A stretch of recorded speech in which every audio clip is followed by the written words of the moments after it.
الحمد لله نحمده ونستعينه ونستغفره ونعوذ بالله من شرور أنفسنا وسيئات أعمالنا من يهده الله فلا مضل له ومن يضلل فلا هادي له وأشهد أن لا إله إلا الله وحده لا شريك له وأشهد أن محمدا عبده ورسوله يا أيها الذين آمنوا اتقوا الله حق تقاته ولا تموتن إلا وأنتم مسلمون يا أيها الناس اتقوا ربكم الذي خلقكم من نفس واحدة وخلق منها زوجها وبث منهما رجالا كثيرا ونساء واتقوا الله الذي تساءلون به والأرحام إن الله كان عليكم رقيبا يا أيها الذين آمنوا اتقوا الله وقولوا قولا سديدا يصلح لكم أعمالكم ويغفر لكم ذنوبكم ومن يطع الله ورسوله فقد فاز فوزا عظيما أما بعد فإن أصدق الحديث كتاب الله وأحسن الهدي هدي محمد صلى الله عليه وعلى آله وسلم وشر الأمور محدثاتها وكل محدثة بدعة وكل بدعة ضلالة وكل ضلالة في النار. Alhamdulillah, kita bersyukur pada Allah Subhanahu wa taala pada malam ini, malam Rabu 2 Rabiul Tsani 1437 Hijriah, kita duduk bersama kembali di dalam kajian rutin setiap malam Rabu membaca kitab Riyadhus Shalihin yang ditulis oleh Al-Imam Yahya bin Sharaf An-Nawawi rahimahullahu ta'ala. Salawat dan salam semoga selalu Allah berikan kepada Nabi kita Muhammad sallallahu alaihi wa ala alihi wasallam, pada keluarga beliau, para sahabat, serta orang-orang yang mengikuti beliau sampai hari kiamat kelak. Dengan nama-nama Allah yang husna dan sifat-sifat yang ulia, kita berdoa, Allahumma inna nas'aluka ilman nafi'an wa rizqan tayyiban wa amalan mutaqabbala. Wahai Allah, sesungguhnya kami mohon kepada Engkau ilmu yang bermanfaat, rezeki yang baik, dan amal yang diterima. Amin ya rabbal alamin. Bapak ibu saudara-saudari yang dimuliakan oleh Allah, masih kita membicarakan kitab Adabin Naum, dan pada pertemuan sebelumnya kita sudah membaca hadis yang ke-816, betul ya? Hadis yang 816. Pada pertemuan sebelumnya kita sudah mempelajari di hadis yang 816 itu bahwa termasuk sunnah Rasul sallallahu alaihi wasallam adalah apabila telah selesai melakukan sholat 2 rakaat sebelum subuh, maka jika dia merasa berat, ngantuk, capek karena mungkin di malam hari dia sholat malam, maka dia boleh berbaring.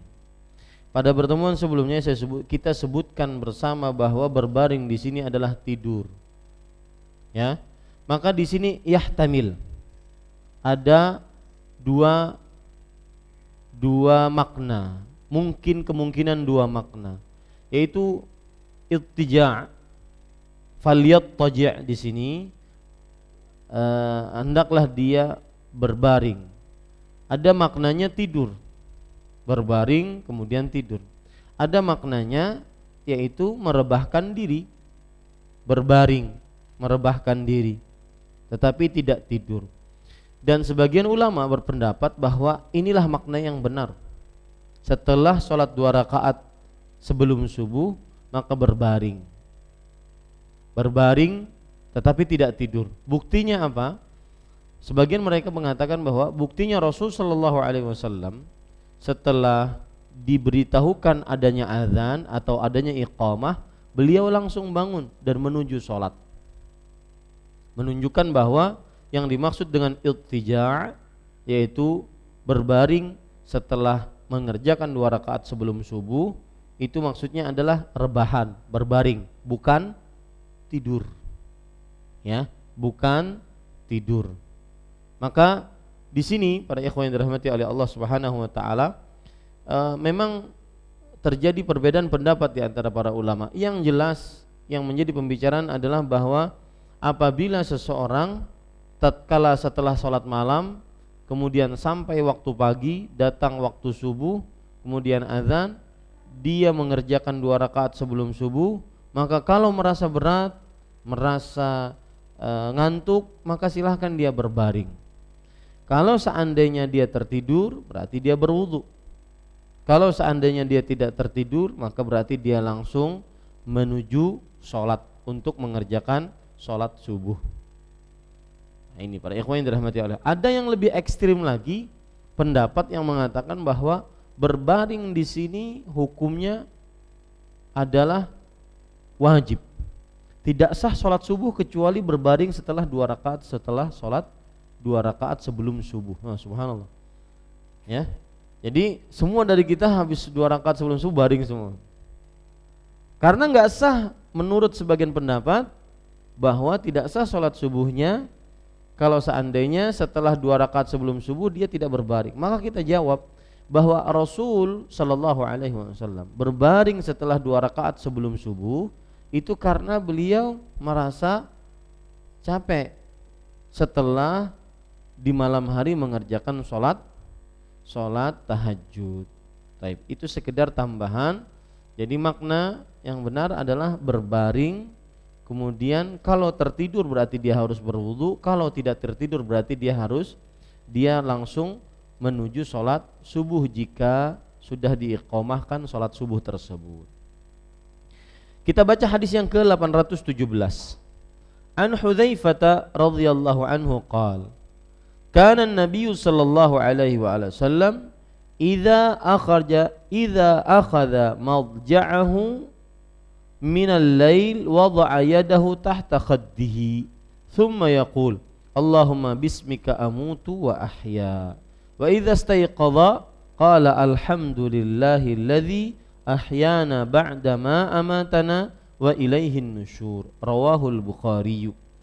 Artinya dari Hudzaifah radhiyallahu anhu, beliau bercerita bahwa Nabi Muhammad sallallahu alaihi wasallam jika beliau ingin tidur di malam hari, beliau meletakkan tangannya di bawah pipinya. Tangannya di bawah pipinya. Kemudian beliau berdoa, Allahumma bismika amutu wa ahya.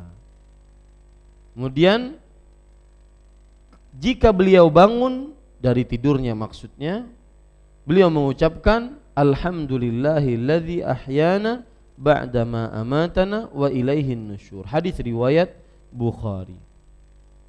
Poin pertama dari hadis ini, Bapak Ibu saudara-saudari yang dimuliakan oleh Allah, adalah biografi sahabat yang meriwayatkan hadis ini. Beliau adalah Hudzaifah. Nama asli beliau Hudzaifah ibnu Husail. Nama aslinya Hudzaifah ibnu Husail. Ha sin ya lam, Husail. Ya. Dan Husail ini beliau, jadi ceritanya Husail ini beliau di kota beliau berasal dari kota Madinah, berasal dari aslinya adalah dari kaum Ansar. Cuma begini, Husail bapaknya kan yang kita kenal selama ini Hudzaifah ibnul Yaman. Saya ingin bercerita tentang kenapa dinamakan Al-Yaman ini. Ya. Sedangkan nama asli beliau dan nama asli bapaknya adalah Hudzaifah ibn Husail. Ha sin ya lam. Begini ceritanya. Husail suatu ketika membunuh orang. membunuh orang. Lalu beliau pergi ke kota Madinah.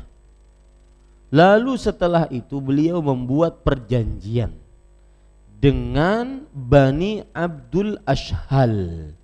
Perjanjian bahwa akan senantiasa menjadi penolong keturunan Abdul Ashhal, asalkan keturunan atau Bani Abdul Ashhal ini menjaga dirinya dari orang-orang yang ingin minta darahnya.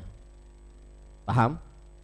Husail ini bapaknya Hudzaifah membunuh. Ini sebelum Islam ya, membunuh. Kemudian pergi ke kota Madinah karena takut dikejar-kejar oleh keluarga yang terbunuh. Pergi ke kota Madinah. Kemudian mengadakan perjanjian dengan Bani Abdul Ashhal. Apa perjanjiannya? Yaitu Bani Abdul Ashhal menjaga Husail dari orang-orang yang ingin minta darahnya, karena dia sudah membunuh. Maka perjanjian dalam bahasa Arab namanya al-yamin. Akhirnya terkenal namanya Husail tenggelam dengan timbullah nama barunya Al-Yaman. Ceritanya begitu. Makanya terkenal menjadi Hudzaifah ibnul Yaman. Paham ceritanya Pak ya? Nah itu dia. Jadi nama asli bapaknya sebenarnya adalah Husail. Karena beliau membunuh, beliau pergi ke kota Madinah, kemudian beliau mengadakan perjanjian dengan Bani Abdul Ashhal. Perjanjian dalam bahasa Arab adalah Al-Yamin. Kemudian berubahlah namanya menjadi Al-Yaman. Ini para ikhwah yang dirahmati oleh Allah Subhanahu wa taala. Kemudian Bapak Ibu saudara-saudari yang dimuliakan oleh Allah, lalu setelah itu Husail menikah dengan seorang perempuan dan keluarlah Hudzaifah di kota Madinah. Jadi Hudzaifah bin Yaman adalah penduduk kota Madinah. Kemudian Hudzaifah dan Husail masuk Islam. Ya, Hudzaifah dan Husail masuk Islam. Lalu para ikhwan yang dirahmati oleh Allah, beliau ingin ikut perang Badar. Tetapi orang-orang kafir Quraisy menahan beliau untuk tidak ikut perang Badar. Makanya beliau bukan termasuk Badriyin. Sebagaimana yang sudah saya jelaskan, di tengah para sahabat kedudukan perang Badar itu adalah utama. Nah, beliau tidak disebutkan. Lihat, ulama sejarah mengatakan Hudzaifah dan bapaknya bukan orang yang ikut perang Badar. Kenapa? Karena tertahan oleh orang-orang musyrik. Tidak boleh ikut. Ya. Kemudian para ikhwan yang dirahmati oleh Allah Subhanahu wa taala, tetapi kedua-duanya setelah perang Badar, kemudian ada perang apa? Uhud. Setelah perang Badar ada perang Uhud.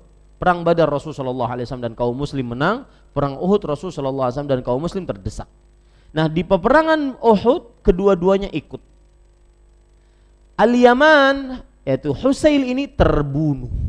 Nanti terbunuhnya saya akan ceritakan.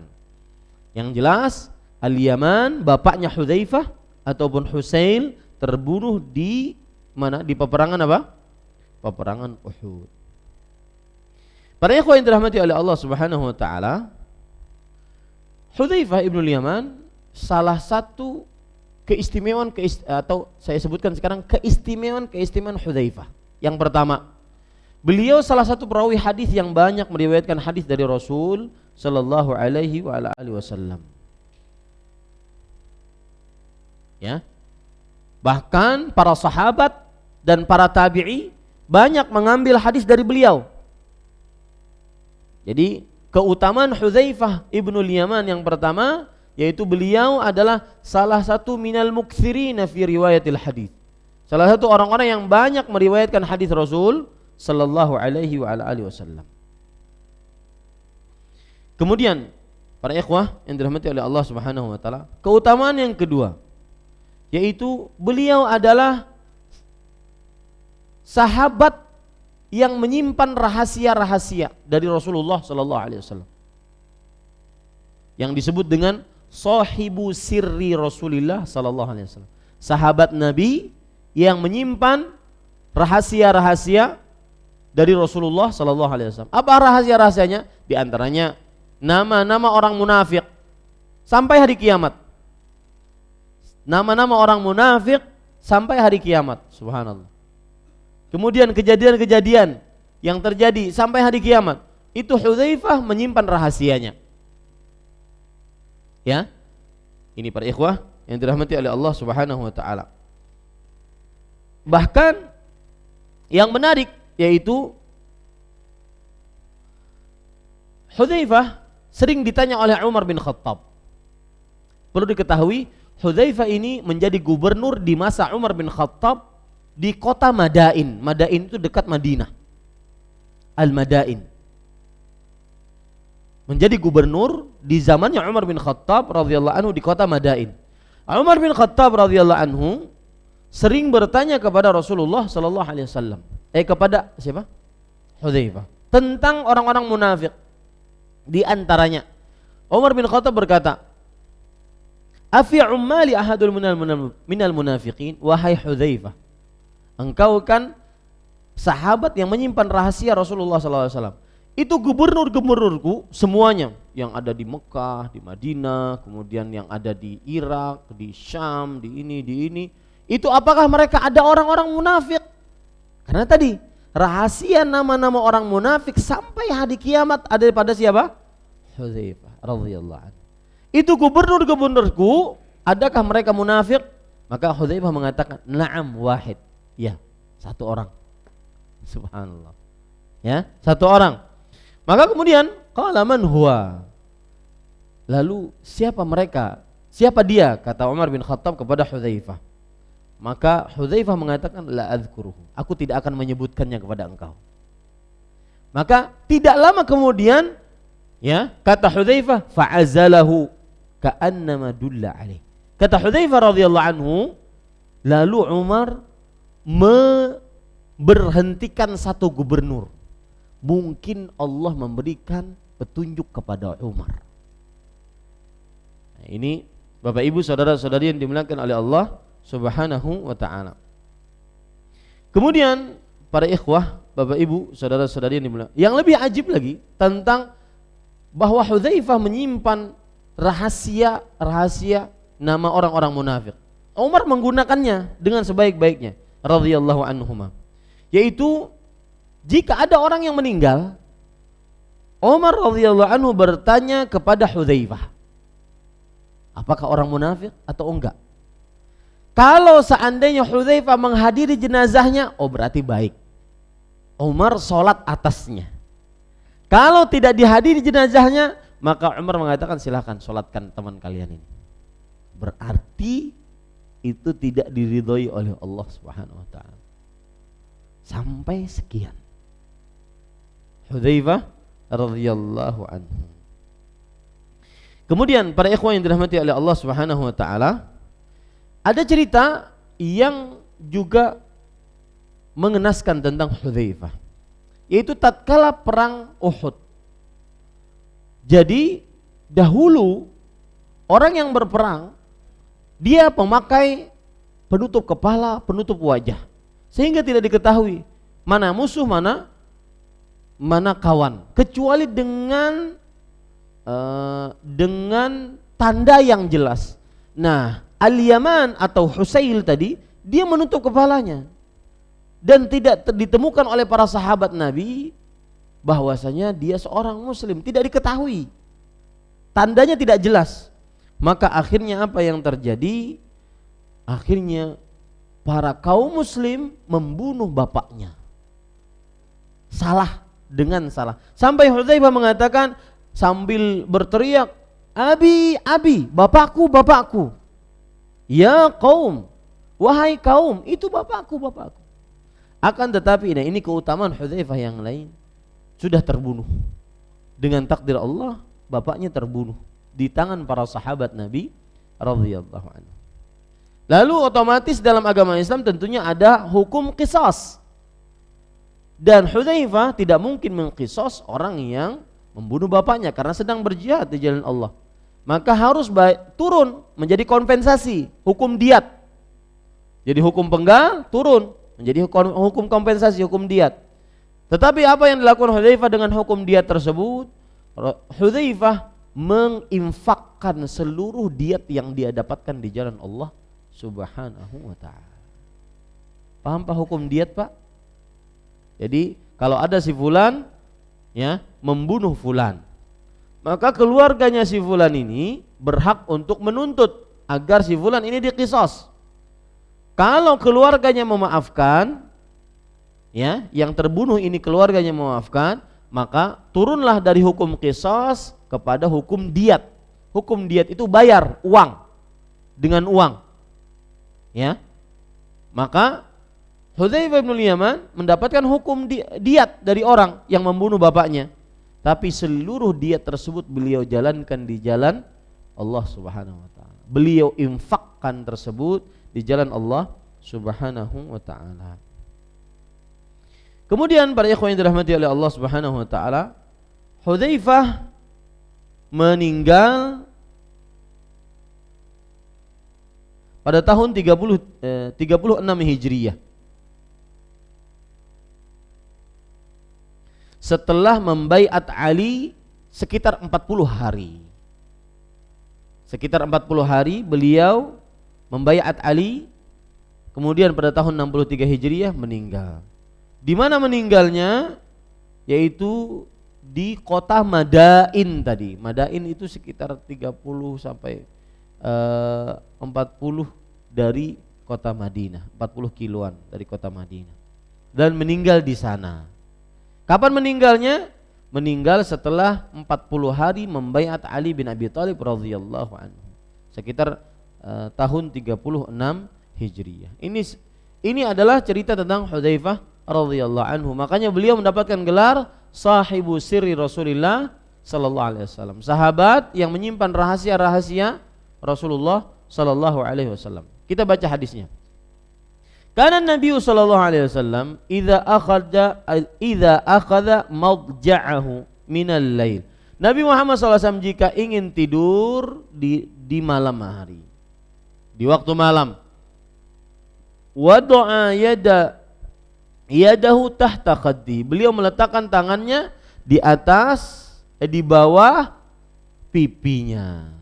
Ini tambahan apa yang Bapak tulis pada pertemuan-pertemuan sebelumnya, adab adab tidur. Sudah berapa itu? Yang sudah tertulis pada pertemuan sebelumnya. Adab tidur. Ini tambahannya. Yang pertama apa? Berwudu. Yang kedua? Tidur di bagian sebelah kanan. Yang ketiga? Berdoa. Allahumma aslamtu wajhi ilaik wa wajjahtu wajhi ilaik wa fawwadtu amri ilaik wa alja'tu dhahri ilaik raghbatan wa rahbatan ilaik la malja'a wa la manja minka illa ilaik. Ya, amantu bi kitabika alladhi anzalta wa nabiyyika alladhi arsalta. Ada orang yang protes dengan doa. Doa ini susah katanya. Ya. Ini Bapak Ibu saudara-saudari yang dimuliakan oleh Allah. Taib. Kemudian yang adab selanjutnya, menjadikan doa ini adalah yang paling terakhir. Nah, yang kelima yaitu yang keempat ya. Yang keempat yaitu yang kelima, meletakkan tangan di bawah pipi bagian kanan berarti. Ya. Ketika tidur meletakkan tangan di bawah pipi bagian kanan. Kemudian yang keenam, membaca bacaan selain yang sudah kita pelajari tadi. Ini agak mudah, hampir semuanya hafal. Allahumma bismika amutu wa ahya.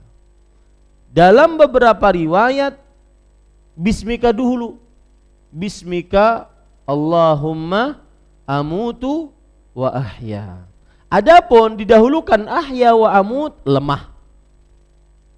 Ya. Jadi ada dua riwayat yang sahih dan satunya lemah. Yang pertama didahulukan Allahumma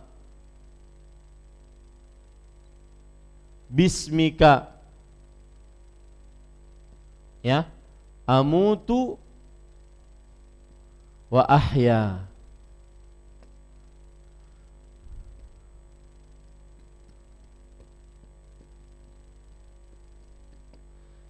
Yang kedua ada bismika Allahumma amutu wa ahya.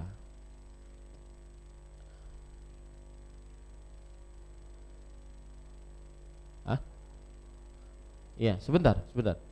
Bismika Allahumma amutu wa ahya. Ada yang kedua, yang ketiga, bismika Allahumma ahya wa amut. Nah, ini yang lemah, ya. Dan kita beragama dianjurkan untuk beribadah dengan yakin kepada Allah Subhanahu wa taala. Ya, maka oleh karenanya yang paling kuat hadisnya adalah mendahulukan amutu wa ahya, ya. Amutu wa ahya.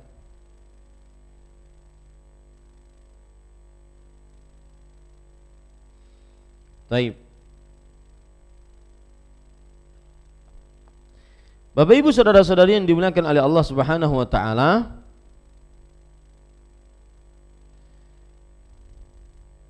di sini arti Allahumma artinya adalah wahai Allah. Allahumma itu sebenarnya asalnya ini tulisan Allahumma, saya tulis di sini Allahumma. Asalnya adalah ya Allah. Nah, ya Allah. Kenapa didahulukan Allahummanya? Karena mengambil barokah dengan nama Allah. Makanya menjadi Allahu ya. Ya ini nantinya dirubah menjadi ini Allahumma. Nah, itu ceritanya. Asalnya ya Allah. Kemudian dirubah menjadi seperti ini Allahu ya. Taib. Kenapa dirubah Allahu ya? Karena agar kalimat Allah lebih dahulu, bertabaruk dengan lafaz Allah. Lalu setelah itu ya-nya kan enggak cocok Allahu ya, maka dirubah Allahumma. Allahumma, maka menjadilah seperti ini. Ya. Saya pernah menjelaskan di dalam doa-doa Rasul sallallahu alaihi wasallam sering memakai Allahumma. Sedangkan di dalam Al-Qur'an sering memakai Rabbi, Rabbana. Kenapa? Ada yang bisa menjawab atau masih ingat? Kalau kita berdoa dalam Al-Qur'an, Rabbana atina fid dunya hasanah. Ya, itu doa dalam Al-Qur'an. Rabbana hab lana min azwajina. Rabbi auzi'ni an ashkura ni'mataka allati an'amta 'alayya wa 'ala walidayya wa na'mala salihan tardahu wa aslih bi dzurriyyati inni tubtu ilaika wa inni minal muslimin. Semuanya dimulai dengan apa? Rabb. Adapun kalau dalam hadis Rasul dimulai dengan apa? Allahumma inna nas'aluka ilman nafi'an wa rizqan thayyiban. Allahumma inni aslamtu nafsi ilaik wa wajjahtu dimulai dengan Allahumma. Apa sebabnya? Dia masih ingat? Lupa. Penyakit penuntut ilmu itu lupa karena tidak diulang.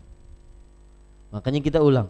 Allahumma, kenapa disebut dengan hadis-hadis Rasul doa-doanya banyak dengan Allahumma?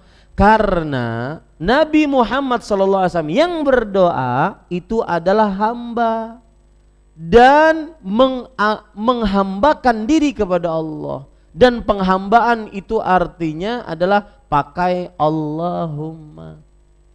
Adapun Al-Quran, kenapa pakai Rabbana? Karena Al-Quran adalah firman Allah yang agung, sifat Allah. Dari sifat-sifat Allah yang mulia, maka memakai keagungan, yaitu apa? Rabb, yang maha memelihara, yang maha pencipta, maha kuasa. Nah, itu sebabnya. Jangan lupa lagi. Siapa yang bisa mengulang? Kenapa pakai Allahumma dalam hadis Rasul? Karena berasal dari seorang hamba. Itu menunjukkan kepada penghambaan diri. Allahumma. Kenapa pakai Rabbana di dalam Al-Quran? Karena Al-Quran adalah sifat Allah yang diagungkan. Makanya pakai Rabbana. Taib. Allahumma bismika, dengan namamu amutu wa ahya. Ya, bismika amutu wa ahya. Para ikhwah yang dirahmati oleh Allah Subhanahu wa taala, kalau kita perhatikan beberapa hadis dengan riwayat yang lain, sebagaimana yang sudah saya tulis di sini, bismika Allahumma amutu wa ahya. Bismika Allahumma amutu wa ahya. Itu yang benar. Adapun di depannya ahya wa amut, maka itu hadisnya lemah. Ini para ikhwah yang dirahmati oleh Allah Subhanahu wa taala. Ya Allah, dengan namamu aku hidup dan mati. Dengan namamu aku hidup dan mati. Boleh ini bertawassul dengan nama-nama Allah, boleh. Salah satu tawassul yang diperbolehkan adalah menyebutkan nama Allah. Seperti misalkan, Ya Hayyu Ya Qayyum, wahai yang maha hidup, yang maha berdiri sendiri. Birahmatika astaghits, dengan rahmatmu aku minta pertolongan dalam keadaan yang sempit. Boleh. Ingin minta ampunan, Ya Ghaffar ighfirli, wahai yang maha pengampun, ampuni aku. Ingin minta rezeki, Ya Razzaq urzuqni, wahai yang maha luas rezekinya, berikan rezeki kepadaku. Ini namanya bertawassul dengan nama-nama Allah yang husna. Sama dengan ini, Allahumma bismika, ya Allah dengan namamu aku berlindung, aku mati dan hidup. Ini namanya bertawassul dengan nama-nama Allah yang husna. Apa dalil bahwa bertawassul dengan asmaul husna boleh? Allah berfirman dalam Al-Quran, walillahil asmaul husna fad'uuhu biha. Dan Allah Subhanahu wa taala memiliki nama-nama yang husna, maka berdoalah dengannya. Surat Al-A'raf ayat 180. Ya, itu tawassul yang diperbolehkan. Kemudian sedikit berkaitan dengan nama-nama Allah. Nama Allah yang disebutkan oleh Rasul sallallahu alaihi wasallam 99. Tetapi bukan batasan hanya 99, tidak. Memang Rasul SAW mengatakan, Inna lillahi tis'atan wa tis'ina asman, man ahsaha dakhalal jannah. Allah memiliki 99 nama. Barang siapa yang menghitungnya, menghafalnya, mengetahui maknanya, mengerjakan konsekuensi-konsekuensinya, niscaya masuk surga. Tetapi bukan berarti Allah cuma memiliki nama cuma 99. Tidak. Ya, seperti saya katakan, di kantong saya ada 10.000. Apakah saya cuma mempunyai 10.000? Tidak. Mungkin ada yang lain. Sama seperti itu. Ya. Allah memiliki 99 nama. Bukan berarti itu pembatasan hanya 99 nama. Nah, seperti itu. Bisa dipahami ya para ikhwah sekalian. Kemudian, barang siapa yang menghitungnya, menghafalnya, maka niscaya masuk surga. Yang dimaksud menghafalnya di sini bukan hanya sekedar menghafal lafadznya. Lalu maka dihafallah, maka ada tulisan Asmaul Husna dijual 10.000-an. Bukan itu maksudnya.